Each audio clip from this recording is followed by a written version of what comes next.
Hello everyone! In this tutorial video I'll explain exactly how combat works in one of my favorite role-playing systems, Song of Swords.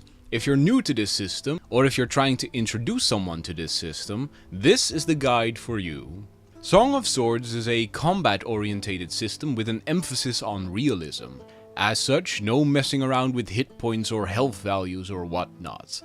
Battles are often short, deadly affairs where your first few decisions mean whether you live or die. That's exactly why I enjoy this system. So let's take it from the top.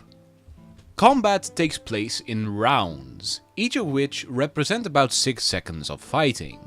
Each round is divided into 3 phases. The amount of phases your character can act in is based on your adroitness, or ADR. A character with 3 or less ADR will only act in phase 3.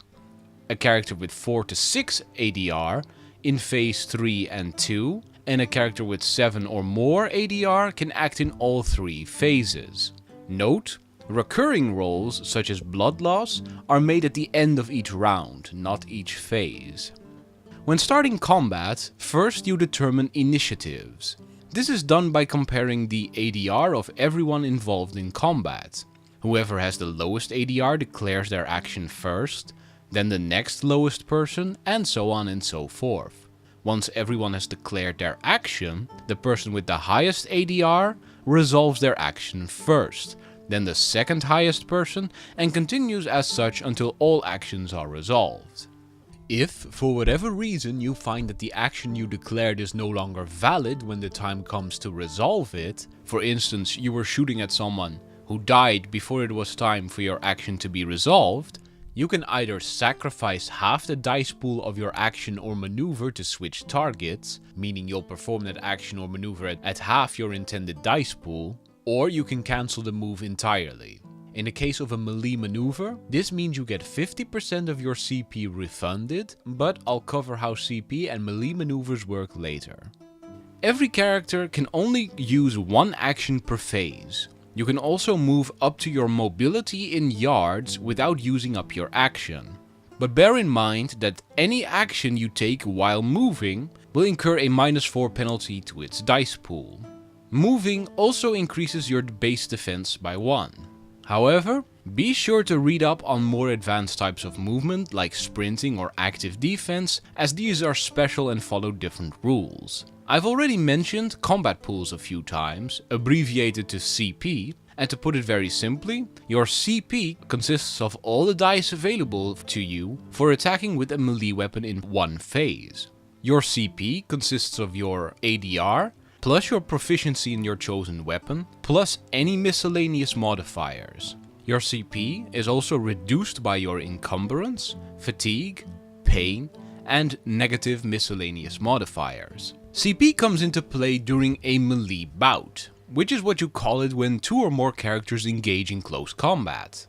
A melee bout occurs very quickly, within the span of one phase, even if it consists of multiple actions.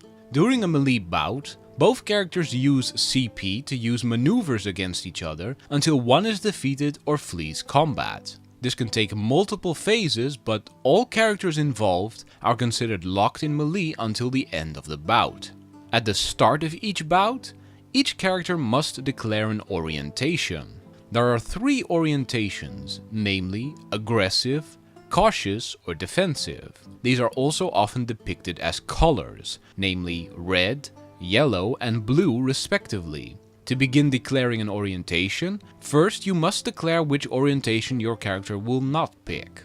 All characters involved in the bout must do so at the same time. This leaves you with 2 orientations to declare for your character. For instance, if you decided not to declare aggressive, that leaves you with a choice of either cautious or defensive. Then all characters must declare which of their remaining 2 orientations they choose. The orientation you pick determines what you can do and who strikes first. Aggressively orientated characters declare targets first and gain initiative against any cautious or defensive target they pick. However, they are limited to only picking an offensive action in the first round. Cautious characters don't commit to any particular type of action. They can attempt either defensive or offensive maneuvers. They declare targets after aggressive characters but before defensive characters, and gain initiative over any defensive characters they target. Defensive characters cannot declare any attack action during their first round, and pick targets last. They give up initiative to focus on defense. Each orientation has its own special maneuvers related to them. However, I won't go too far into these as I'm going to try and focus as much as I can on the basics of combat. If two or more characters have picked the same orientation, they must check to see which of the two characters manages to strike first. If both characters declared aggressive, the character with the lowest ADR must declare his attack first, after which the other character can declare his attack. If the two characters tied their ADR, both characters must reveal their action at the same time.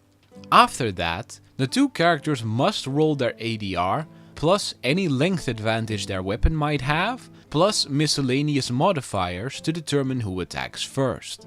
Whoever wins gets to apply his maneuver and all consequences thereof first before the other character gets to act.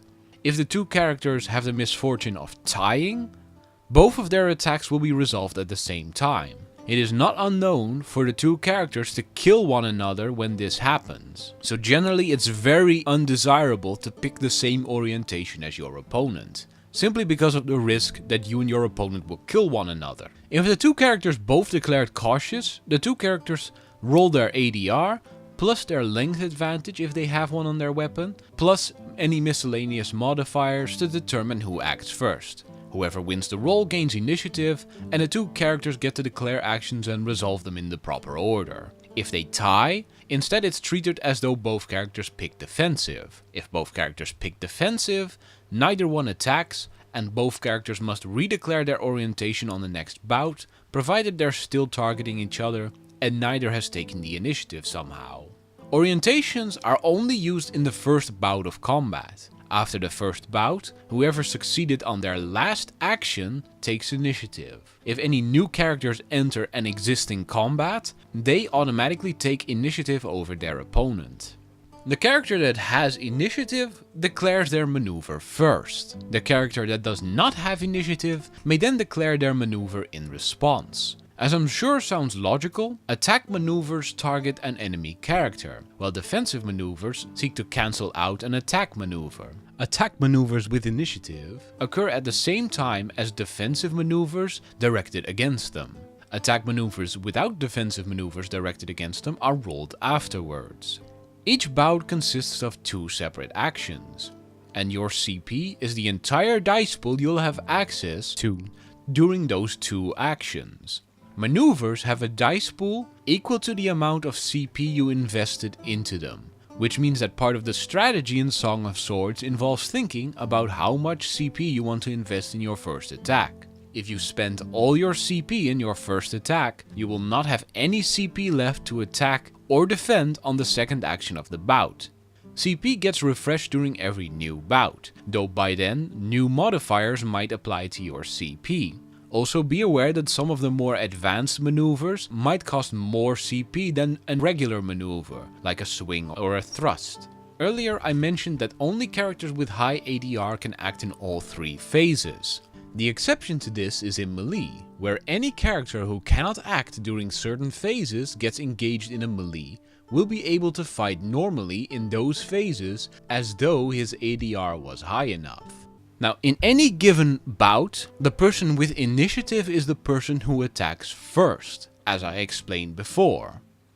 In the first round, the person who has initiative is based on which orientation all players involved in the bout picked. After the first bout, initiative is based on which combatant was successful on his maneuvers during the last action in the bout. Attack maneuvers are considered successful if they have at least one success remaining after any defensive maneuvers against them have been resolved. Defensive maneuvers subtract successes from offensive maneuvers on a one-to-one basis, and are considered successful if they eliminate all successes an attack maneuver had. Remember, if you defend successfully against an opponent's attack by negating it with a defensive maneuver, you'll have initiative during the next action. This creates an interesting back and forth where the two characters in combat will constantly struggle for initiative. If, however, a character declares an attack maneuver with initiative and the opponent does not defend against it, but the attack still fails because the attacking character didn't roll any successes, the attacking character will retain initiative. Now let us make two example characters to give you an idea of what combat will look like. We'll call these characters A and character B. Character A and character B both have a CP of 15. Character A has initiative and rolled 10 of his dice to attack using a thrust maneuver with a short sword. Character B rolled 8 of his dice to defend with his buckler. Character A's TN, or target number, is 6, as this is the TN for thrusting with a short sword. And character B's TN is also 6, as that's the TN for blocking with a buckler.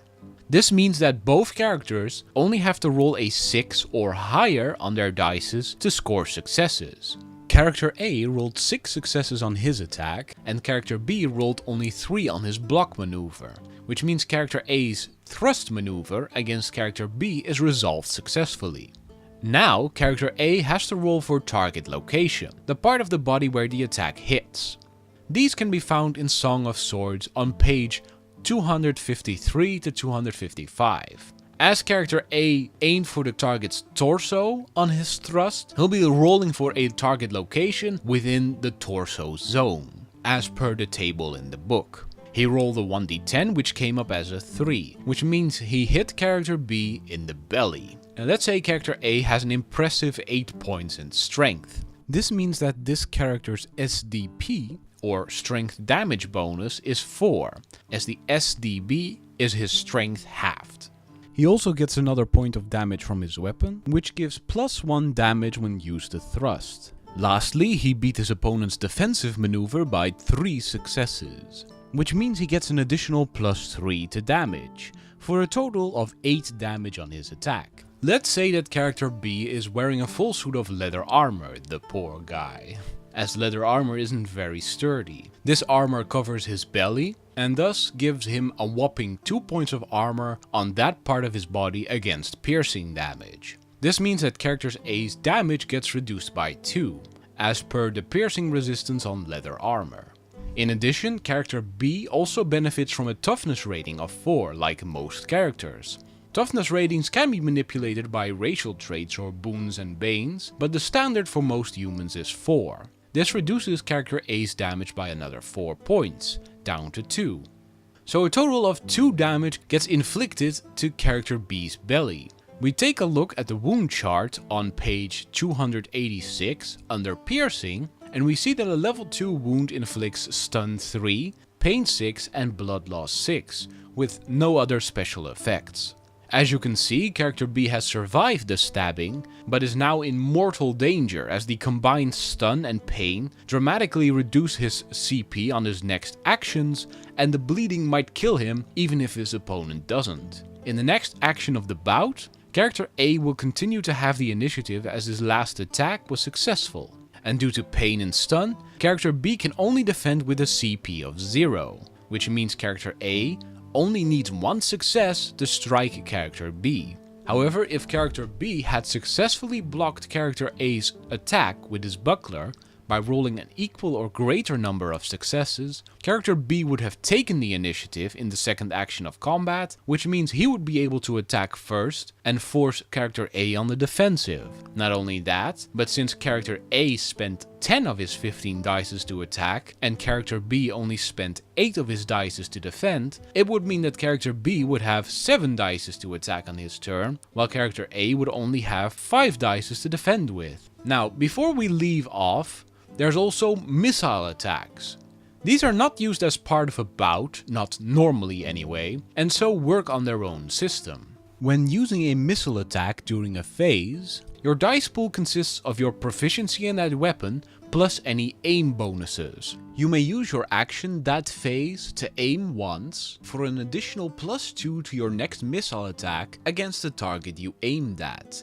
If you lose sight of your target, if you're forced to switch targets, or if somehow your aim is disrupted, you lose your aim bonus. Weapons with the ease of aim ability can be aimed up to 3 times for a total of a +6 aim bonus to your attack. Aiming 3 times like this also allows you to add your perception to the missile attack as an additional bonus. For every multiple that your target is outside your weapon's range value, your dice pool gets reduced by 1.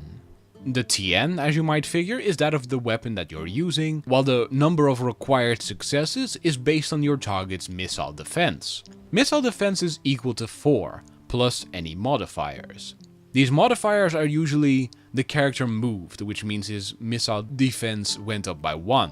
Or the character is involved in a melee bout, which means his missile defense goes up by 2. All of which makes the character harder to hit at range. If you manage to beat the target's missile defense, you hit. The opponent does not get to make a defensive maneuver to avoid the missile attack. After all, you cannot try to parry an arrow in mid-flight, as much as we might like to. If, however, the missile attack hit with only the required number of successes to hit the target, so if the target's missile defense was 4 and you rolled only 4 successes, you score only a grazing hit, which, regardless of how much damage your attack did, will never inflict more than a level 0 wound. If a missile attack hits, you roll on the missile hit table to see where the shot lands. Damage inflicted by a missile weapon deals damage equal to the damage of the missile weapon, plus bonus successes, plus any miscellaneous modifiers. As per a melee attack, this damage is then reduced by armor and toughness, and then applies a wound equal to the post-mitigation damage inflicted to the area that got hit. If a character using a missile attack rolls a 1 on his hit location roll, then he scores a critical hit. During a critical hit, the shooter may decide where the attack is going to land, and the attack ignores half the armor value of the location where it lands. If it's hard to see how melee and missile combat are different, and I can understand if there's any confusion on the matter, I'll explain the main differences now in summary. Combat takes place in rounds, and rounds are divided into 3 phases. If it's your turn to act in a phase, you can use a missile attack on an enemy as your action. Missile attacks cannot be blocked by your opponent, you just have to beat your opponent's missile resistance to hit them. In this situation, where you and your opponent are not engaged in a bout, the person that goes first is based on who has the highest ADR. If you're engaged in melee, or you engage someone in melee, you're instead locked into a bout with your opponent, or opponents. Now you can only use maneuvers until the end of the bout, which is either when you or your opponent is defeated or flees. There is a maneuver for shooting in melee, but this is undesirable due to penalties.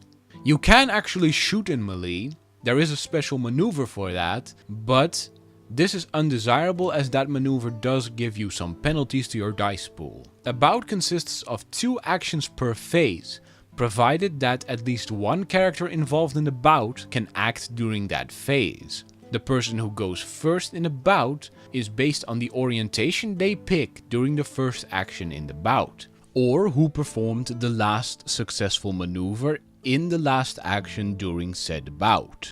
That's a quick rundown on the basics of combat in Song of Swords. Combat becomes dramatically more complex when you start to factor in other things, like surprise attacks, all the different types of weapons and armor, all the different maneuvers, talents, boons and banes, and so on and so forth. However, armed with the knowledge in this guide, you'll be able to work your way through the basics, and thus understand the more advanced parts of the game as well. Thank you all for watching. If you enjoyed this guide, don't forget to like this video and subscribe to my YouTube channel. I hope to see you all again in my next video.